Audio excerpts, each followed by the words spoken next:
Well, good morning. My name is Zach Anstett. I am a 2011 alumni of Severna Park High School. I am currently a practicing attorney here in Raleigh, North Carolina. My primary areas of practice are labor and employment law and business law, with a probably a 50-50 split on transactional and counseling matters. So working with employers, businesses on paid leave laws, discrimination counseling policies, harassment in the workplace. And then the other half of my practice focuses on litigation. So what happens when they don't listen to my advice and somebody files a lawsuit or a charge in the EEOC or the DO, which is the Department of Labor, the administrative agencies that require filings before filing an actual lawsuit. But that is way too boring for this conversation. Basically, I work with companies and employers and help them navigate the ever-changing landscape of the law. I went to undergrad at the University of Maryland. I got my bachelor's degree in English with what they called a pre-law emphasis, because I knew I wanted to go to law school, which was very writing and reading intensive, which was very helpful for law school. I then went to law school down in Raleigh, North Carolina. I was torn between Maryland law and a small school in Raleigh. And I decided on the small school in Raleigh, to my mother's disappointment, maybe, but I haven't looked back ever since. And that's really where I made my network, down here in Raleigh. The educational requirements are: you need an undergrad, you need a law school degree, and then after that law school, after you get that JD, a Juris Doctorate, you need to pass the bar exam in order to practice. And so that is, you typically study for 3 to 4 months post-graduation of law school, take the bar exam. It's a 2-day exam, and then you have to pass the bar. And depending on what score you get, you can practice in different jurisdictions or different states, different areas, and then you jump into the workforce. Specifically for me, there are different what we call continuing legal education requirements, so CLEs. And basically, the law changes every now and then. The law looks a lot different than it did, say, in the 1800s. And so this is an ongoing responsibility on attorneys to stay abreast of the law, stay informed of those changes, specifically in your practice area. And so we talk about on-the-job training, what type of resources that you're provided. So I get a CLE budget every year. But what they'll tell you here is the best on-the-job training is you do it, or you watch somebody do it. And so I've been involved. It wouldn't be uncommon early in my practicing to go attend a client meeting with a partner. Let me take a step back. So in the legal world, right, there are different levels of legal professional. There are partners, associates, depending on how the firm is set up. You could have shareholders. These are all just words for manager, employee. Typically, the partners are more of the supervisors, and then the associates, which I am now what you'd call like a third-year associate. The associates are more of the grunt workers, the ones who go out and or stay in and draft the pleadings. Right, we're not going out anywhere. But every now and then, especially when you're newer in your career, you get to tag along with the supervisor, meet the client, and you'd get to participate in that one-on-one counseling. Like I said, my areas of practice primarily are business and employment law. And so counseling the employer, working with the employer, giving presentations. And so that's kind of the educational on-the-job training, the ongoing continuing legal education requirements that come up.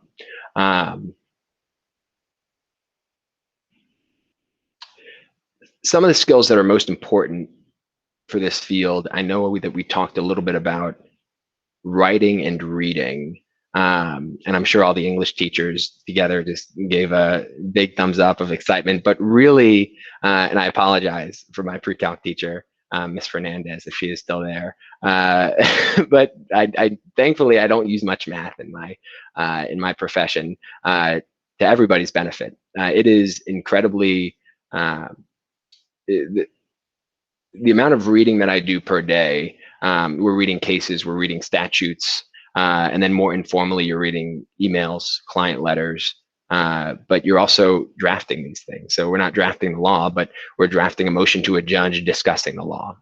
We're drafting a client letter. We're drafting policies, handbooks. Currently, if you're watching this in the future, in 2020, there was a pandemic, COVID-19, and that changed the way that we do work. I was told before talking here that this would be something that was in person. And so the workforces have had to navigate and be flexible, in just like we're being flexible now. So work from home policies, mandatory vaccination policies in the workplace. How do you incentivize employees?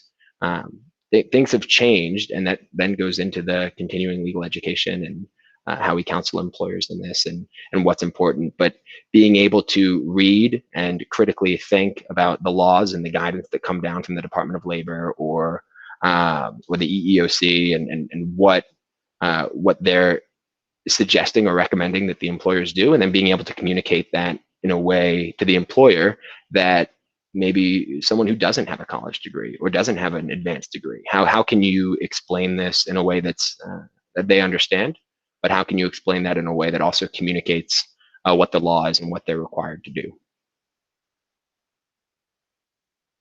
I know we talked a little bit about the various jobs in this field.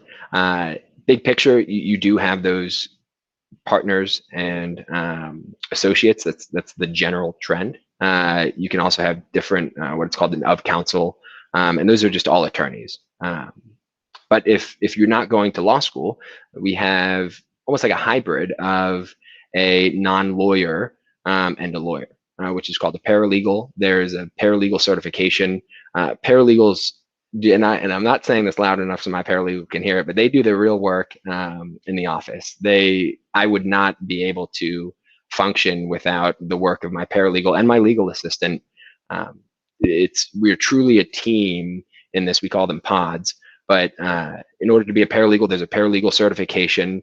She is primarily responsible for answering discovery, which it's a portion of document exchange, information exchange between the parties, which is in that litigation portion of my practice. She helps draft the letters. She organizes the file, helps prep me for trial. And then my legal assistant, who I also would not be able to function for. There's no required certification to be a legal assistant.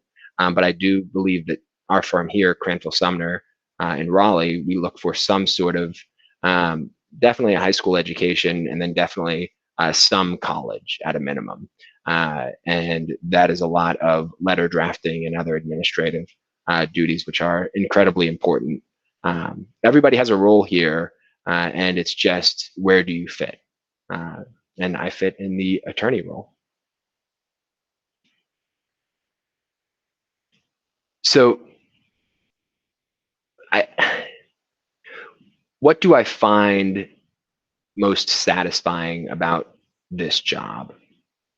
I really enjoy, and typically when you give an attorney an opportunity to speak, watch out, because it's not going to stop. But what do I find most satisfying? Yes, for one thing, I'm going to give you two. I really enjoy the advocacy.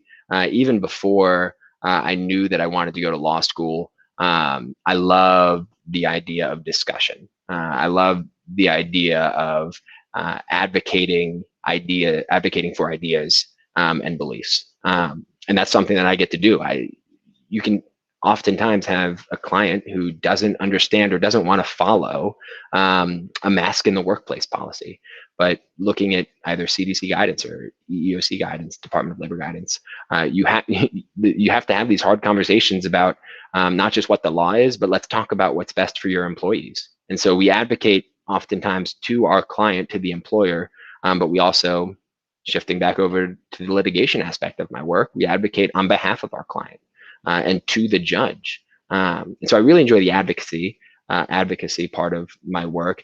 And it's the typical law student or law school or lawyer answer. I really do enjoy helping people, working with employers, businesses. Um, we talk about what we have to do, we talk about what we should do, and we talk about what we shouldn't do. And I really enjoy those conversations about maybe we don't have to do this, but let's talk about why this is best for the company. Let's talk about why this is best for the employer. Let's talk about why this is best for the employees and how the employees are truly the company's greatest asset. And so having these conversations where I can help on a big scale, working with employers, hospitals, counseling services, coffee shops, either on a small scale or a larger scale. The feeling that I'm helping not just somebody understand the law, but also helping a workplace function well, so that way they can go and provide their service to you all, or to the community. I really enjoy the aspect of helping people as well. Um, One of the most challenging aspects of my job uh, is, I would say, how complex sometimes the subject matter can be.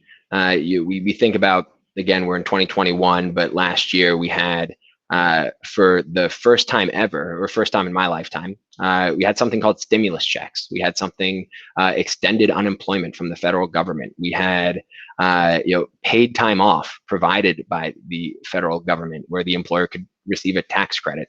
The and so we're talking about the CARES Act and then the American Rescue Plan under President Biden.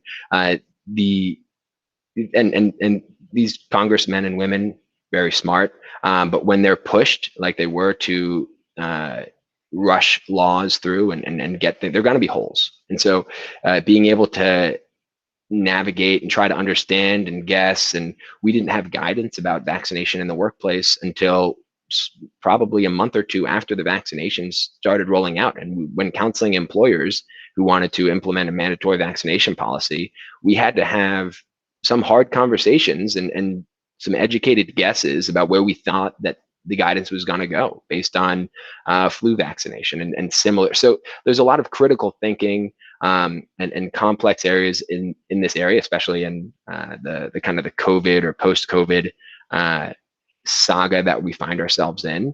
And it's also changing. And so what may be the law or the complex law 2 months ago is now a new complex law, today. And we have to be able to stay on top of that, be able to talk about it well, and be able to communicate it in a way that the client understands.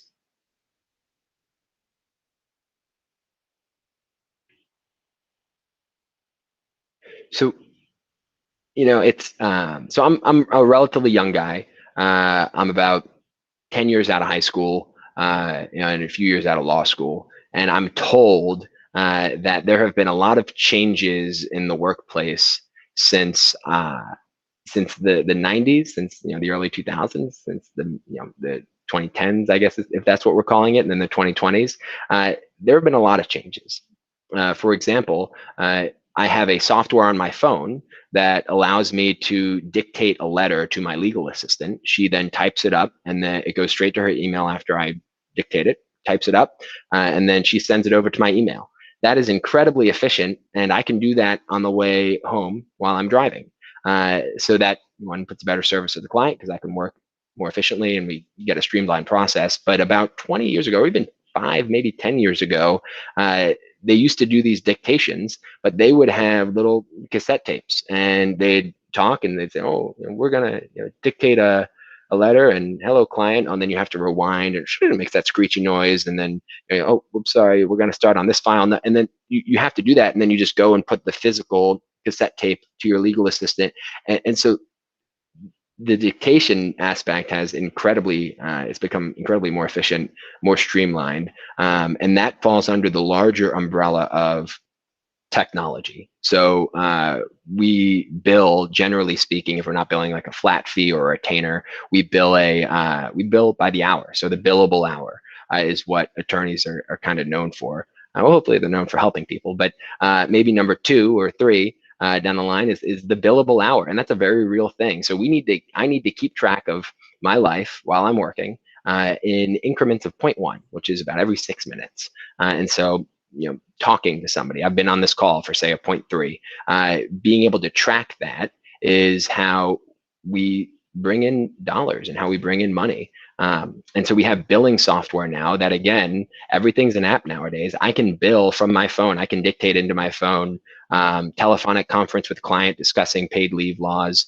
under the CARES Act.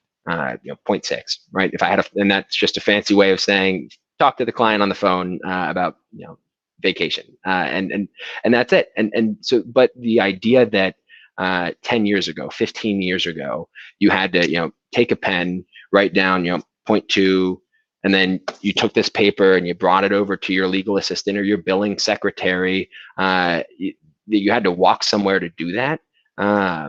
It was incredibly inefficient, and it wasted your time, wasted the firm's time. And so now we have algorithms and software, which goes back to the pre-calc, right? Thanks, Ms. Fernandez, for some engineer, building this software that we use. We can now bill more efficiently. We can dictate letters more efficiently. We can do legal research more efficiently. I don't have to go down to a law library, some law school in Raleigh or Chapel Hill, and do legal research in person. I can pull up a software that we use called Westlaw that has just about every law imaginable, every treatise, every case that's been published or unpublished in all across the country, and actually most parts of the world now. They have a really good software that we can use to conduct our legal research. And so legal research, billing, dictation, all under that large umbrella of technology. And it continues to change, and it continues to grow, just like the law and how complex that is.